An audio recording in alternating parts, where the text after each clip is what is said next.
লিখুন লিখুন। ভিকটিম নিজে বলেছে ক্রিশ ব্যানার্জি নিজে হাতে বিষ মেশানো জলটা খেতে দিয়েছিল।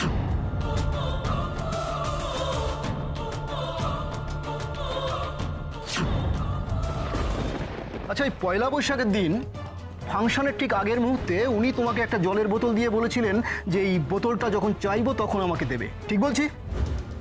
হ্যাঁ ঠিক বলছেন। মিথ্যে কথা বলছে। না রাধা, পড়ে গেলে হবে না। কুমড়া মুখের জন্য তোকে নিজের পায়ে দাঁড়াতেই হবে, সত্যের জন্য তোকে নিজের পায়ে দাঁড়াতে হবে। রাধা দাঁড়া, রাধা উঠে দাঁড়া, উঠে দাঁড়া। পেশেন্ট তো কথা বলতে পারছে না, ডান দিকটা পুরোপুরি প্যারালাইজড। আপনি জবানবন্দি নেবেন কি করে? মিসেস ব্যানার্জি বলেছেন স্টেটমেন্টটা এখনই নিতে হবে, তাই নিতে হবে। ও ঠিক আছে, আসুন।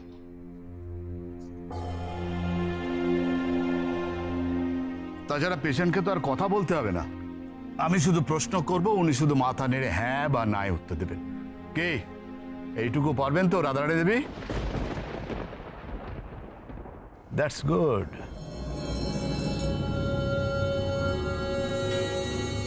তা রাধারানী দেবী, আপনার বিয়ে কত বছর হয়েছে? 1, 2, 3, কত বছর?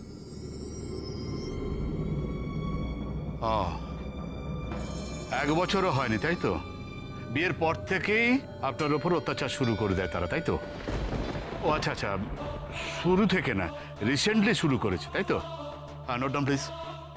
শুরু থেকে নয়, রিসেন্টলি শ্বশুর বাড়ির লোকেরা রাধারানীর ওপর অত্যাচার শুরু করে, তাই তো?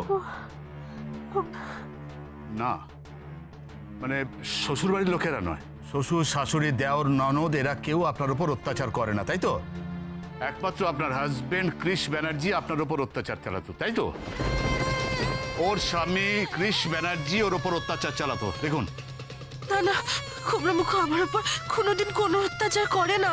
আপনি এত উত্তেজিত হবেন না রাধারানী দেবী, আপনি একটু শান্ত হয়ে উত্তরটা দিন। দেখেছেন ডাক্তার, হাজব্যান্ড এমন ভয় দেখিয়েছে, খুনের চেষ্টা করার পরেও হাজব্যান্ডের নামটা মুখে আনতে সাহস করছে না। সত্যি? রাধারানী দেবী, আপনি নির্ভয় বলুন, আপনার হাজব্যান্ড ক্রিশ ব্যানার্জি এখন আমাদের কাস্টাডিতে রয়েছে, সে আপনার কোনো ক্ষতি করতে পারবে না। আপনি নির্ভয় সত্যি কথাটা বলুন প্লিজ।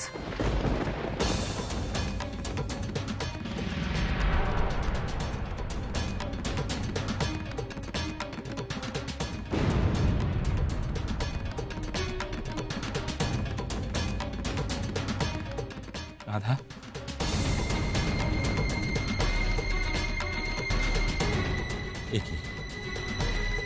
এএসপি সাহেব এখানে? শুনেছিলাম ক্রিশ ব্যানার্জির কেসটা হায়ার অথরিটি টেক ওভার করবে। এএসপি সাহেব নিজে জবানবন্দি নিচ্ছেন? আপনাদের অ্যারেঞ্জ ম্যারেজ তো, যখন দু বাড়ি থেকে কথা হয় তখন ক্রিশ ব্যানার্জির বিয়েতে আপত্তি ছিল না তো, স্বেচ্ছায় বিয়েটা করেছিলেন তো উনি। বাট আমি তোমায় একটা কথা খুব ক্লিয়ারলি বলে দিচ্ছি, আমি তোমায় বিয়ে করতে পারবো না। আপনি চুপ করে থাকবেন না, আপনি একটু বলুন যে ক্রিশ ব্যানার্জি স্বেচ্ছায় বিয়েটা করেছিল, হ্যাঁ কি না? ব্যাস, তার মানে তো গোড়াই গন্ডগোল। এই আসল কথাটা আপনি আগে বলেননি কেন?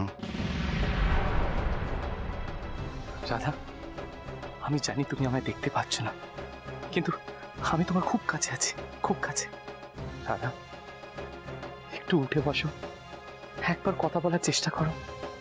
তোমার এই অবস্থায় তোমার জবানবন্দি বা কেন নেওয়া হচ্ছে আমি তো কিছু বুঝতে পারছি না।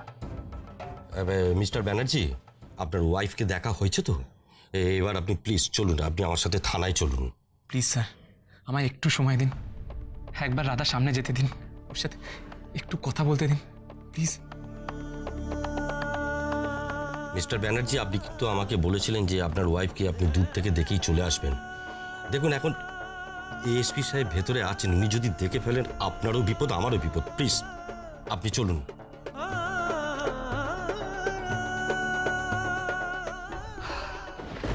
এইবারে কেসটা আমার কাছে জলের মতো পরিষ্কার হয়ে গেল।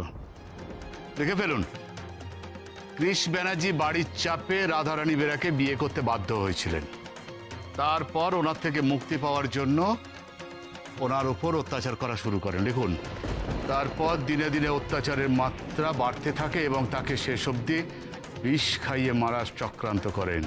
না না, আমি এই কথা বলতে চাইছি না। কুমড়া মুখর নির্দোষ। ও আমার উপর কোনোদিন কোনো অত্যাচার করেনি অফিসার। আপনারা কেন আমার কথাটা বোঝার চেষ্টা করছেন না? না না, আপনি এখনো নানা করছেন কেন? বোতল থেকে জলটা গ্লাসে ঢেলে আপনাকে কে দিয়েছিল? কৃষ ব্যানার্জি তো, একই না বলুন?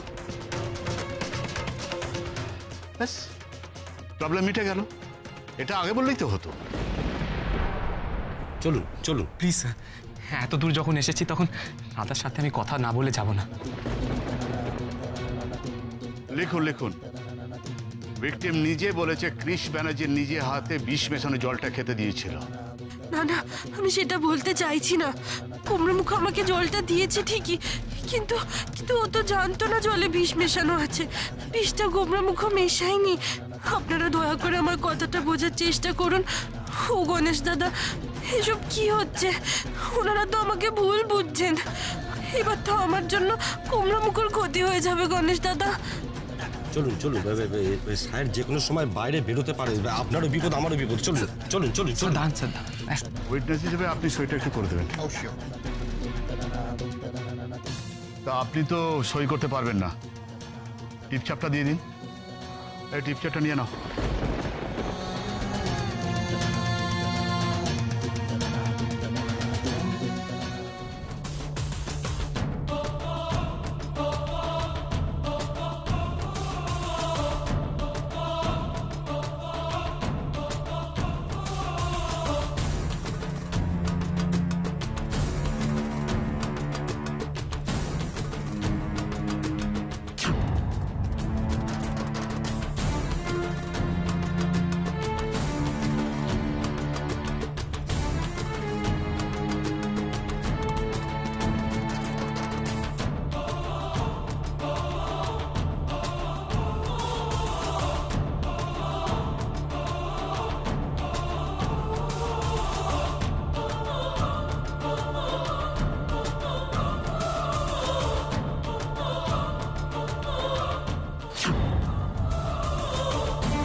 শোভা ব্যানার্জি যেমন ভাবে চেয়েছিলেন আমি ঠিক তেমন করে রাধার বয়ান নিয়ে নিয়েছি।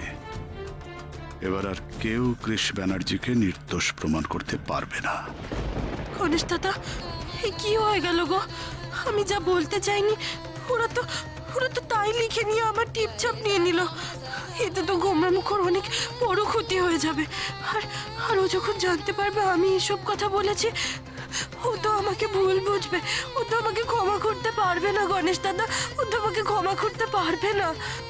চলুন।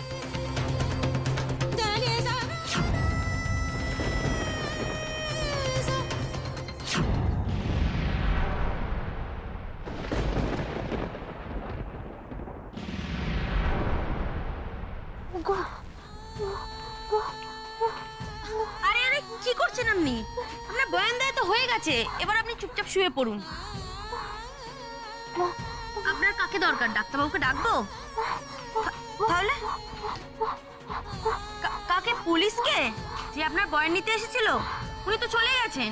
আপনার যা বলার তো বলে দিয়েছেন ওনাকে, তাহলে আর কিসের দরকার? না না, উনি আমার কথা বুঝতে পারেননি। আমি যা বলতে চাইছি উনি ঠিক তার উল্টোটা বুঝেছেন, উল্টোটা লিখেছেন। উনি যা বয়ান লিখে নিয়ে গেলেন এতে তো গুমরা মুখার কোনোদিন জেল থেকে ছাড়াই পাবে না। আচ্ছা, উনি আমার কথা বুঝতে চাইলেন না কেন? এসব কি ওনারা ইচ্ছা করে করছেন? কেউ কি গুমরা মুখের বিরুদ্ধে চক্রান্ত করছে, ওকে ফাঁসানোর চেষ্টা করছে? কিন্তু কে করছে এসব?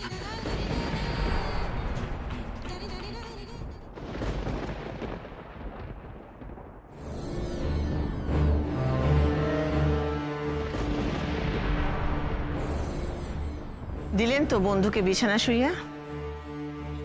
এত অপমান করেছেন, এত আঘাত দিয়ে কথা বলেছেন যে শুভেন্দু সহ্য না করতে পেরে অসুস্থ হয়ে গেছে। তাই আর ছেলের শুনানি দিনেও কোর্টে আসতে পারেনি। শুভ কাকু অসুস্থ? শুভ কাকু কোথায়? দাঁড়া লক্ষ্মীমা, আমার কথা বলতে দে। যদি সত্যিই আমার জন্যে শুভ শয্যাশায়ী হয়ে থাকে সেটা খুবই দুঃখের। আমার খুব খারাপ লাগছে, আমি ওর কাছে ক্ষমা প্রার্থী, কিন্তু আমার মেয়েটাকে মৃত্যুশয্যায় শুইয়ে দিয়ে যারা বা যে ক্ষমা চাওয়া তো দূরের কথা, অনুশোচনা পর্যন্ত হয়নি, আপনি, আপনার পরিবার, আপনার ছেলে ক্রিস, এদের কথা বলছি আমি। অবশ্য যারা নিজেদের ভুল বুঝতে পারে না, ওপরওয়ালা আছেন, ওপরে একজন বসে আছেন তাদের ভুল ধরিয়ে দেওয়ার জন্য। তিনি ন্যায় বিচার করবেনই। আয় লক্ষ্মীমা, এখানে বসে আয়।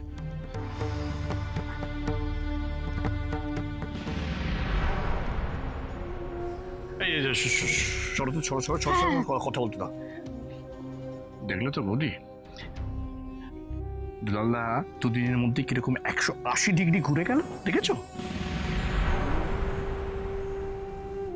না না, সত্যি দিদি ভাই, কালকে দাদার কথাতে আমরা দুলালের বাড়িতে গিয়েছিলাম। বলো বলো বলো। কি অপমানিত হয়েছি তুমি ভাবতে পারবে না। তোমাদের দুলালের বাড়িতে যেতে কে বলেছিল? আমার মতো হোটেল রুম একটা বুক করতে পারতে দুলালের বাড়িতে গেছে। আরে বাবা, এত কথা এখন কেন হচ্ছে? এসব নিয়ে আমরা একটু পরে কথা বলি।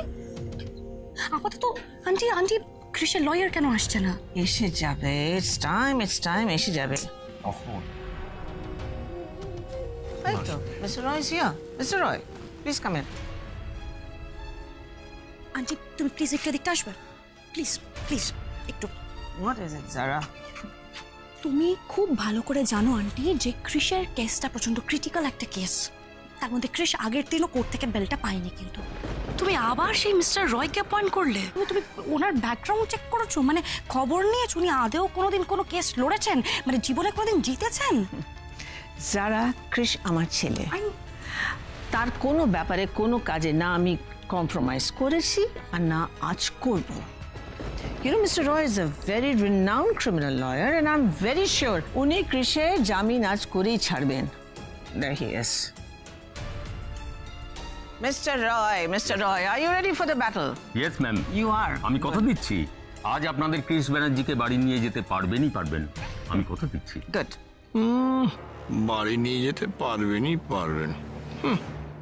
কে চায় ক্রিসকে বাড়ি নিয়ে যেতে? যত সব। ও জাজ এসে গেছেন। চলো, লেটস টেক আ সিট। যারা, কাম অন।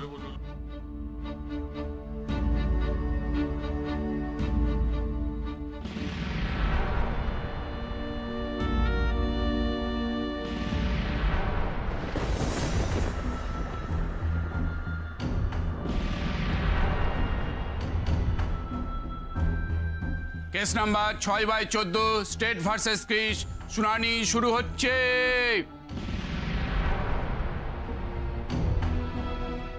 মিলর্ড, আমি সবার আগে অভিযুক্ত ক্রিস ব্যানার্জিকে কাঠগড়ায় তোলার অনুমতি চাইছি।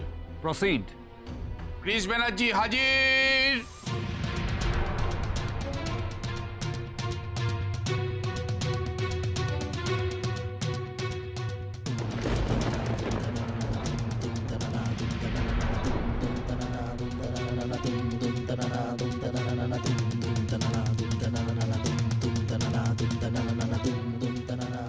যান কাঠগোড়ায় গিয়ে দাঁড়ান।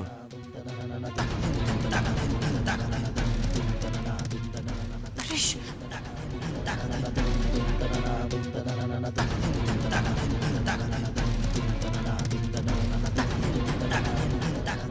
এই লয়ার মিস্টার রয় নাকি এই ক্রিসকে নির্দোষ প্রমাণ করতে পারবে তো? যদি না পারে তাহলে আমার ক্রিসকে বিয়ে করার স্বপ্নটা জাস্ট গেল। এসবি গার্মেন্টসের মালিক হওয়াও হবে না, আর আমার মম ড্যাড ওদের হেল্পও করতে পারবো না। ওরা তো তাহলে জাস্ট তলিয়ে যাবে। বলুন। যাহা বলিব সত্য বলিব, যাহা বলিব সত্যি বলিব, সত্য বই মিথ্যা বলিব না। সত্য বই মিথ্যা বলিব না।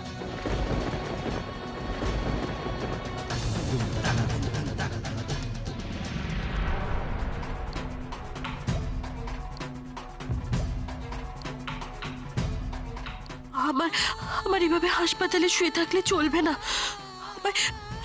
আমার নিজের পায়ে ভর দিয়ে দাঁড়াতে হবে। আমার থানায় পৌঁছে চিৎকার করে সবাইকে জানাতে হবে যে কুমড়া মুখ নির্দোষ। নইলে ওরা গোমরামুখকে ছাড়বে না। গণেশ দাদা, গণেশ দাদা, তুমি আমাকে শক্তি দাও গণেশ দাদা। আমার আমার হাত পায়ে একটু জোর দাও। আমাকে আমাকে কথা বলতে শক্তি দাও গণেশ দাদা, শক্তি দাও।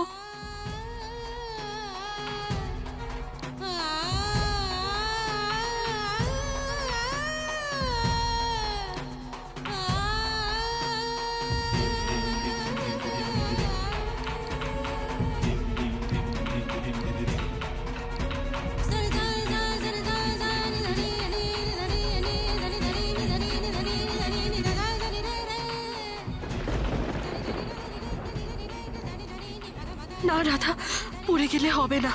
গোমরামুখর জন্য তোকে নিজের পায়ে দাঁড়াতেই হবে। সত্যের জন্য তোকে নিজের পায়ে দাঁড়াতে হবে। রাধা দাঁড়া, রাধা উঠে দাঁড়া, উঠে দাঁড়া। আমার ওই বয়ান গোমরামুখ জানতে পারলে ও আমাকে ভুল বুঝবে, আমাকে ঘৃণা করবে, আমার দিক থেকে মুখ ফিরিয়ে নেবে। শুধুমাত্র এই একটা মিথ্যের জন্য গোমরামুখকে হারিয়ে ফেলবো, এ হতে পারে না, এ হতে পারে না। আমাকে আমাকে দাঁড়াতেই হবে, কথা বলতেই হবে, আমাকে আমাকে দাঁড়াতেই হবে।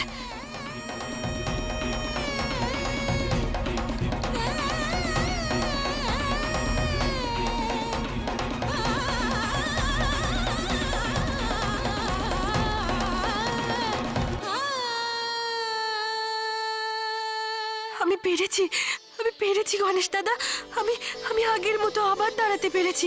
আমি আবার আগের মতো নিজের পায়ে দাঁড়াতে পেরেছি গণেশ দাদা। তার মানে আমি কথাও বলতে পারবো, ঠিক পারবো, ঠিক পারবো।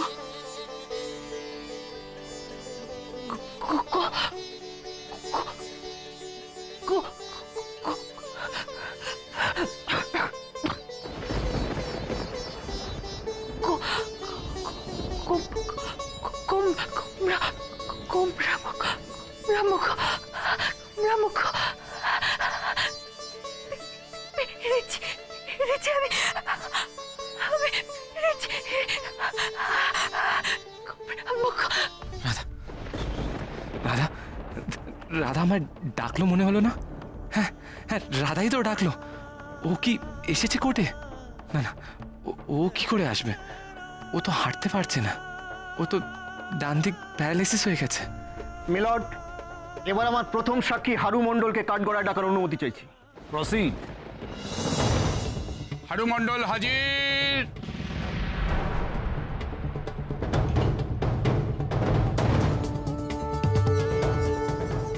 বলুন।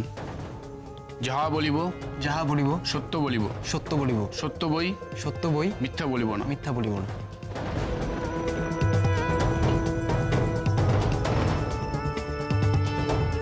কি নাম তোমার? হারু মণ্ডল। কোথায় থাকো? কাটোয়াতে, ওই পশ্চিম পাড়াতে। আচ্ছা, ওই কাঠগড়ায় যিনি দাঁড়িয়ে আছেন ওনাকে চেনো? হ্যাঁ চিনি তো, উনি তো আমাদের পাড়ার জামাই, কৃষ ব্যানার্জি, রাধারানীর বর। বেশ। আচ্ছা, এই পয়লা বৈশাখের দিন ফাংশনের ঠিক আগের মুহূর্তে উনি তোমাকে একটা জলের বোতল দিয়ে বলেছিলেন যে এই বোতলটা যখন চাইবো তখন আমাকে দেবে, ঠিক বলছি? হ্যাঁ ঠিক বলছেন। মিথ্যে কথা বলছে।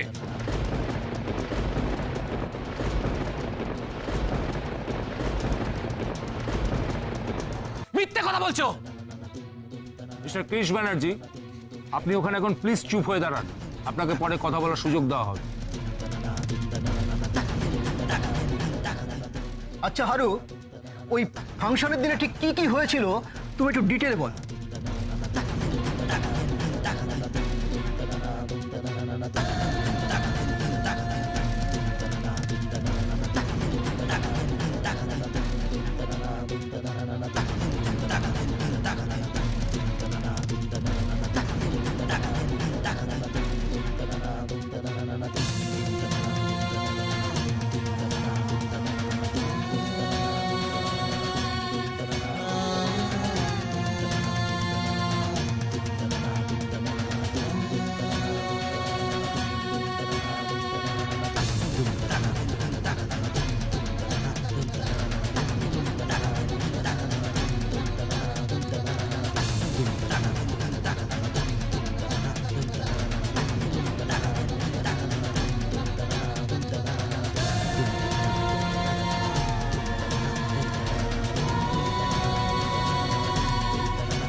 মেলর, আমার শেষ সাক্ষ্য প্রমাণ হিসেবে ভিকটিম রাধারানী দেবীর দেওয়া বয়ান আপনার সামনে পেশ করতে চাই।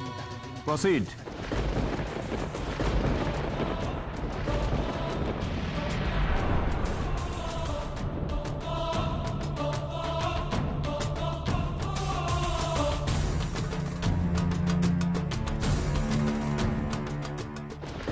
রাধার সাথে দেখা হওয়ার পর আমার সমস্ত বিপদে রাধা আমার সাথে ছিল। আমার সমস্ত বিপদ থেকে রাধা আমায় বাঁচিয়েছে। আমি জানি আজও রাধা আমাকে বাঁচাবে। রাধার এই বয়ানই প্রমাণ করে দেবে যে আমি নির্দোষ। আমি রাধাকে বিষ দিইনি। আর একবার জেল থেকে ছাড়া পেলেই রাধাকে যে বিষ দিয়ে মারার চেষ্টা করেছে তাকে আমি খুঁজে বার করব, আর ওকে আমি শাস্তি দেব।